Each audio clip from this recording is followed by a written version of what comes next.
جو کچھ بھی کام طلبہ اور طالبات میں ہو رہا ہے اسے آپ نے سماعت فرمایا، اور ساتھ ہی ساتھ جو کچھ بھی علمی خدمات کا ثمرہ حاصل ہوا ہے حافظ کی شکل میں، عالم کی شکل میں، یا حافظہ قاریہ اور عالمہ کی شکل میں، اسے بھی مرد و خواتین نے اپنے ماتھے کی آنکھوں سے مشاہدہ فرمایا۔ اللہ رب العزت جل جلالہ جو کچھ بھی دینی کام یہاں پر ہو رہا ہے اسے شرف قبولیت سے نوازے، اور ہر کام کرنے والے کو دونوں جہاں کی بھلائیاں نصیب فرمائے۔ میرے پیارے آقا صلی اللہ علیہ وسلم کے پیارے دیوانوں، اس وقت ہم بہت دور نکل چکے ہیں۔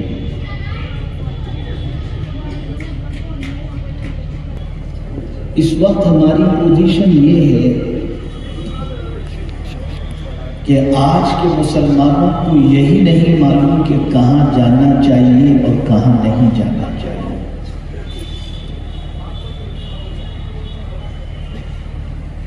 بغیر کسی منزل کی معرفت کے انسان نکل رہا ہے، اور حیرانی کی بات یہ ہے کہ جس طرف نکل رہا ہے وہ سمت بھی ایسی ہے کہ وہ نہ قرآن کی بتائی ہوئی سمت ہے، نہ رسول اعظم صلی اللہ علیہ وسلم کی بتائی ہوئی سمت ہے۔ جو من میں آیا، جس طرف جس نے بتا دیا، ہم نکل پڑے۔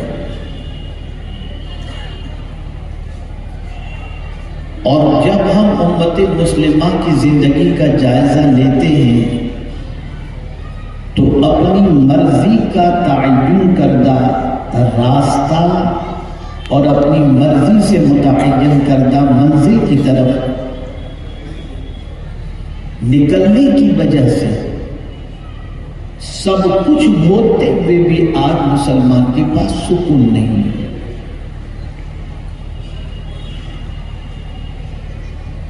اور کیفیت یہ ہے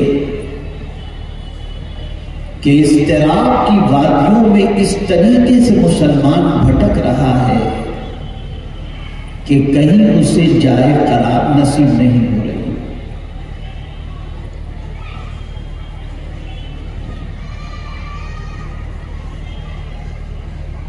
ہمیں خبر ہی نہیں ہے کہ ہم کہاں جا رہے ہیں اور کہاں نکل گئے۔ آپ کو میں ایک مثال کے ذریعے سمجھاؤں کہ میرے پیارے آقا صلی اللہ علیہ وسلم کے پیارے دیوانوں، اگر 10 مسلمان کو جمع کر کے ان سے پوچھا جائے کہاں جانا چاہتے ہو، کیا بننا چاہتے ہو، کس منزل کی فکر تمہیں ستا رہی ہے، اور کس طرف جانے کی تمہاری خواہش ہے، 10 کو پوچھیں گے تو 9 یہی کہتے نظر آئیں گے بس اللہ کے نام پہ نکل پڑے، اب جہاں تک چلے جائیں، جو بھی راستہ مل جائے۔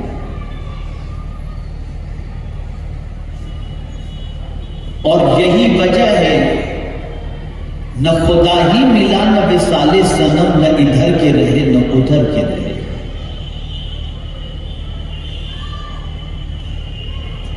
اور سب سے زیادہ مسلمان جس طرف جا رہا ہے وہ راستہ اسے تباہی کی طرف لے جاتا ہے۔ اس راستے کی طرف مسلمان جاتا ہوا دکھائی ہی نہیں دیتا الا ماشاءاللہ جو راستہ اسے جنت یا کامیابی کی طرف لے جاتا ہو۔ حالانکہ مسلمان ہر رکعت کے اندر اللہ کی بارگاہ میں دعا کرتا ہے اہدنا الصراط المستقیم صراط الذین انعمت علیہم، ہم کو سیدھے راستے پر چلا، ان کے راستے پر جن پر تیرا انعام نازل ہوا، اس لیے کہ انعام یافتہ بندوں کے راستے پر جب تم چلو گے تو تمہیں خدا بھی مل جائے گا اور مصطفیٰ پیارے صلی اللہ علیہ وسلم بھی مل جائے گا، اور پھر اس راستے پر چلنے کے بعد تمہیں منزل بھی مل جائے گی اور مقصد بھی مل جائے گا۔ اب ظاہر سی بات ہے، کوئی راستہ بھول جائے، غلط راستے پر چل پڑے، جس راستے پر چلنے کے بعد اس کو منزل ملنا مشکل ہو، تو پھر اس سے کہا جاتا ہے پلٹ آؤ، لوٹ آؤ۔ تم نکل پڑے تھے نا اپنی مرضی سے، جس راستے پہ تم چل رہے ہو وہاں تمہیں کچھ نہیں ملے گا، لوٹ آؤ، پلٹ آؤ۔ اس لیے کہ تمہارا سفر جنت سے شروع ہوا ہے اور تمہارا سفر ختم بھی ہوگا تو جنت ہی میں جا کر کے ختم ہوگا۔ وہیں سے تم چلے ہو اور وہیں پر تمہیں پلٹ کر کے جانا ہے۔ آج مسلمان کی پوزیشن سب سے بری اس اعتبار سے ہے کہ مسلمان سب سے قریب ہونا چاہتا ہے، رب سے قریب ہونا نہیں چاہتا۔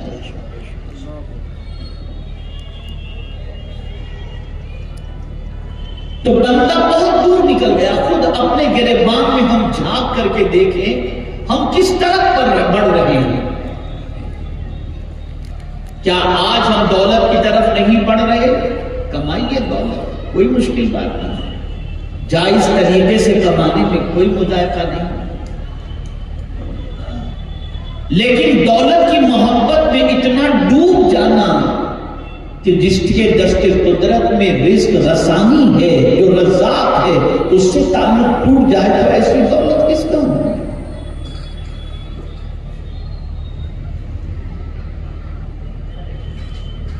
آج کا انسان گناہ کی طرف بڑھ رہا ہے، آج کا انسان دنیا کی طرف بڑھ رہا ہے، آج کا انسان مال و زر کی طرف بڑھ رہا ہے، آج کا انسان بربادی کی طرف بڑھ رہا ہے، آج کا انسان تباہی کی طرف بڑھ رہا ہے۔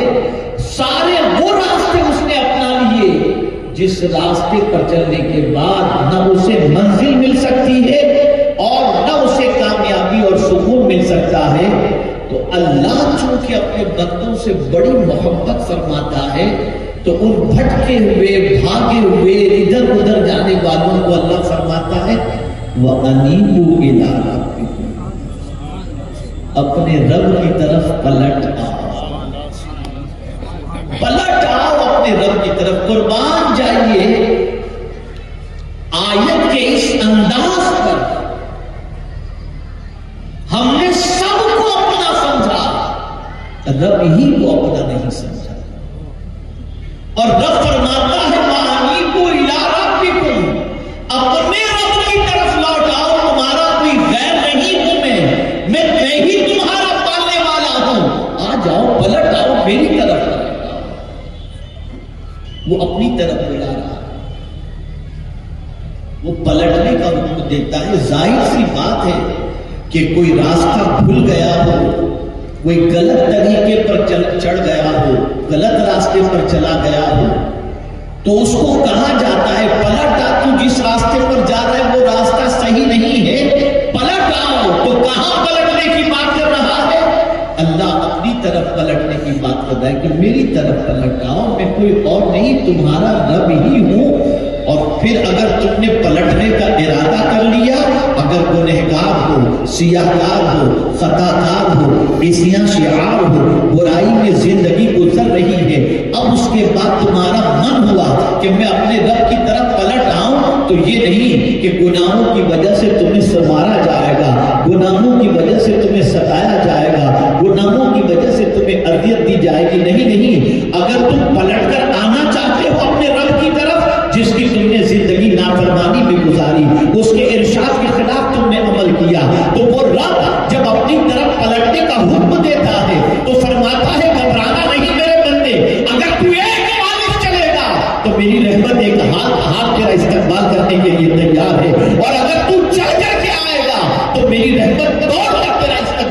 گی آ جا میرے بندے پلٹ کر میری طرف آ جا،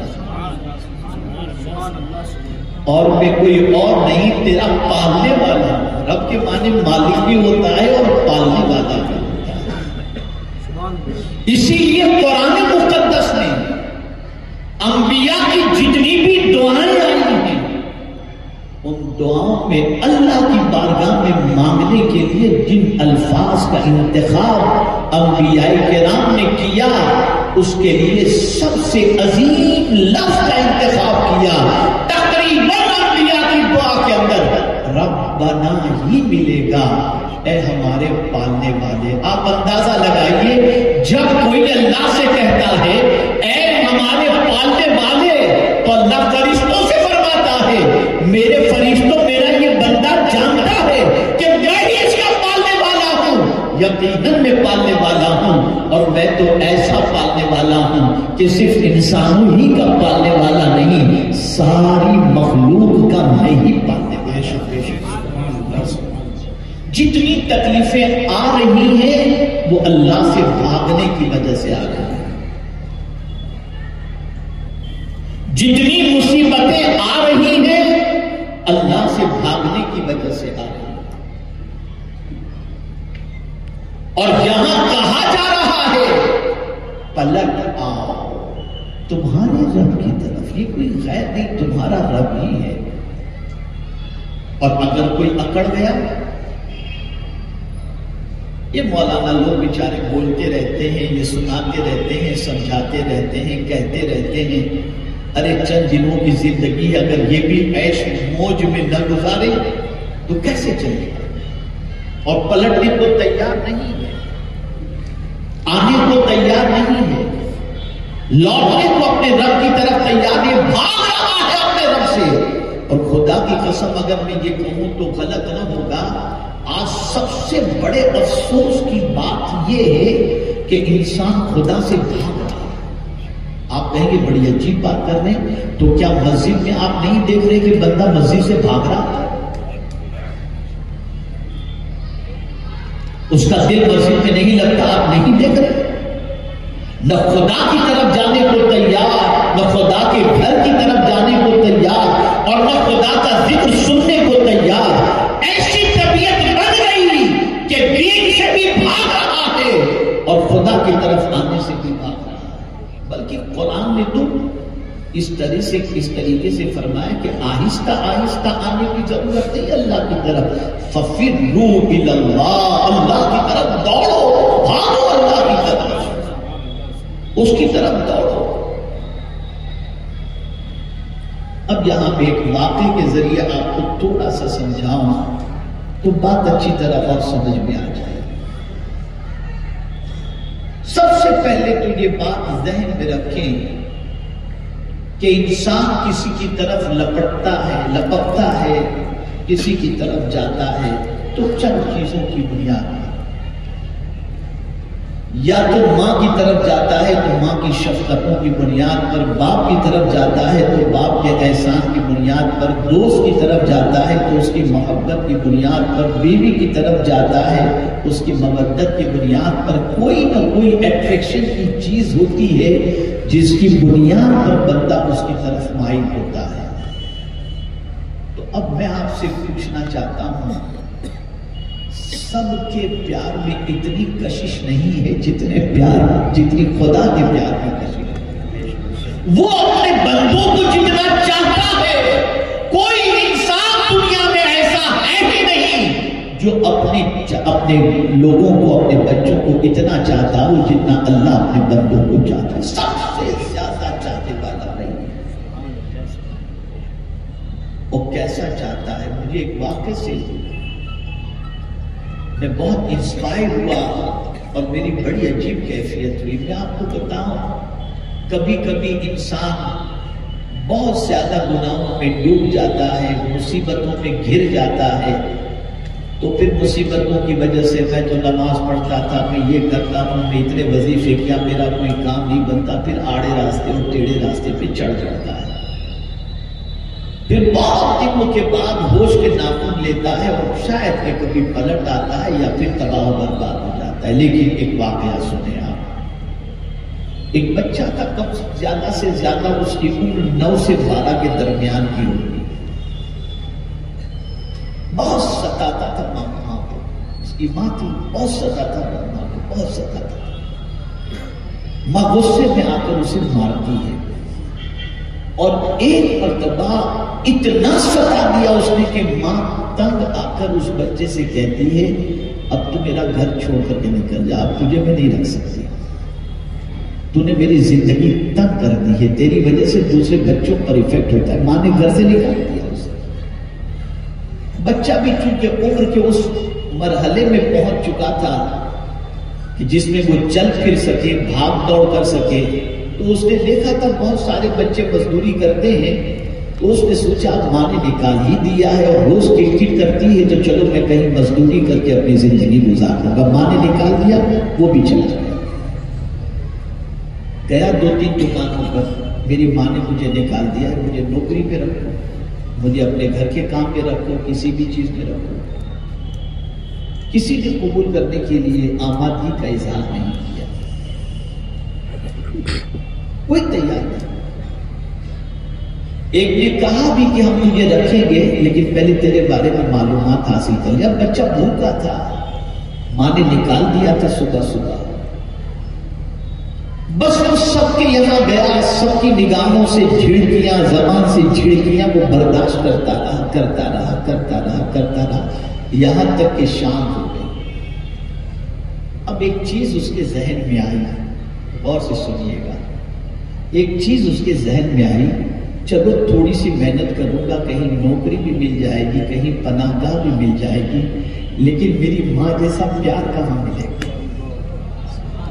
بس وہ یہ ذہن پہ بات آنی تھی کہ پلٹ کر کے وہ اپنے گھر آ گیا. ماں تھی نا، فکر تھی میرا بچہ گھر چھوڑ کے چلا گیا ہے، میرے غصے کی بنیاد پر چلا گیا. مصلی بچھا کر دعا بھی کر رہی تھی، اور کافی دیر کے بعد بچے کی تلاش کے خیال میں اس کے گھر کا دروازہ کھولا تو دیکھا بیٹا دہلیز پر بیٹھا ہوا سو گیا ہے. بیٹھے بیٹھے سو گیا، رو رہا تھا، سو گیا تھا روتے روتے دہلیز پر. ماں نے دیکھا تو پہلے تو غصہ بھی آیا، اسے جھنجھوڑ ہوگا، پھر تو آ گیا. تو کہا ہاں، کہا دیکھ ہو گیا نا، کسی نے تجھے رکھا نہیں نا. اب جواب سنیے. بچہ کہتا ہے ماں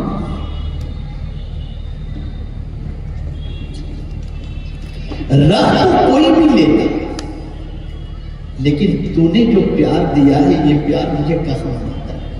اس لیے میں نے سوچ لیا کہ چاہے تو جھڑکے، چاہے تو مار، چاہے تو کچھ بھی کر، میں تجھے نہیں چھوڑوں گا.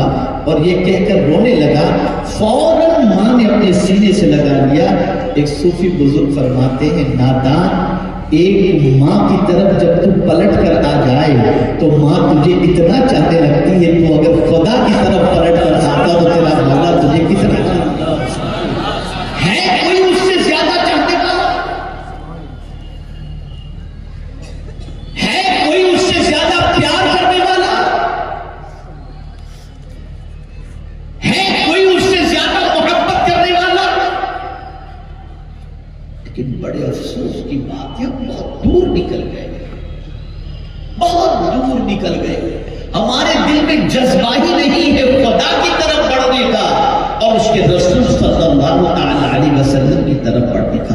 ہم نے دنیا کے انسانوں کے اندر سب کچھ پا لیا اور انہی میں سب کچھ سمجھا، لیکن مصطفیٰ جان رحمت صلی اللہ علیہ وسلم اور رب قدیم جل جلالہ کی طرف ہماری توجہ کبھی موصول نہیں ہے. اللہ فرماتے پلٹ آؤ، میں کوئی غیر نہیں، تمہارا ربی ہوں، تمہارا رب، تمہارا ماننے والا. پلٹ آؤ میرے بندو میری طرف، آ جاؤ میری طرف. اللہ بلا رہا ہے. وَأَنِيبُوا إِلَىٰ رَبِّكُمْ، اور عیب اس طریقے سے چھپایا، قربان جائیے. کہیں یہ ذکر نہیں فرمایا کہ تم گناہوں میں ادھر نکل گئے، تم نافرمانی میں آگے نکل گئے، اب پلٹ آؤ. نہیں نہیں نہیں، کچھ نہیں فرمایا. بس تم آ جاؤ، بھول جاؤ پیچھے کی باتوں کو. جب تم میری طرف پلٹ کر آنا شروع کرو گے، ادھر قدم بڑھاؤ گے، ادھر میں تمہارے گناہوں کو معاف کر دوں. پلٹ آؤ. اور اگر پلٹ پلٹ آئے تو پھر اس کے کرم کی انتہا، اس کے کرم کی بارشوں کا کوئی ٹھکانہ نہیں. اور پھر فرمایا وَأَسْلِمُوا لَهُ، اور اس کے سامنے سر جھکا دو. سر جھکانے سے مراد آپ یہ نہ سمجھنا کہ میں صرف سجدے کی بات کر رہا ہوں. وَأَسْلِمُوا لَهُ سے مراد یہ ہے اس کے ہر حکم کے سامنے سر جھکا دو. اس کے ہر حکم کے سامنے سر جھکا دو، سرنڈر ہو جاؤ اس کے سامنے. بس مولا تجھ سے زیادہ مہربان کوئی دوسرا ہے ہی نہیں. اب سنیں گے تو تیری سنیں گے، مانیں گے تو تیری مانیں گے، اور ہم تیری بارگاہ میں اپنے آپ کو پیش کرتے ہیں اور سرنڈر ہو جاتے ہیں. اور پھر اللہ نے فرمایا میرے بندے یہ بھی ذہن میں رکھنا، ٹال مٹول مت کرنا، کل سے پرسوں سے نرسوں سے نہیں، ابھی سے شروع کر دے، ابھی سے پلٹا، ورنہ کیا ہوگا؟ من قبل ان یأتیکم العذاب ثم لا تنصرون، تمہارے پاس اللہ کی طرف سے عذاب آ جائے، اس سے پہلے پلٹ آؤ اللہ کی طرف، اس سے پہلے سر جھکا دو اللہ کی بارگاہ کے اندر، اس سے پہلے کہ تمہارے پاس عذاب آ جائے اور پھر کوئی تمہاری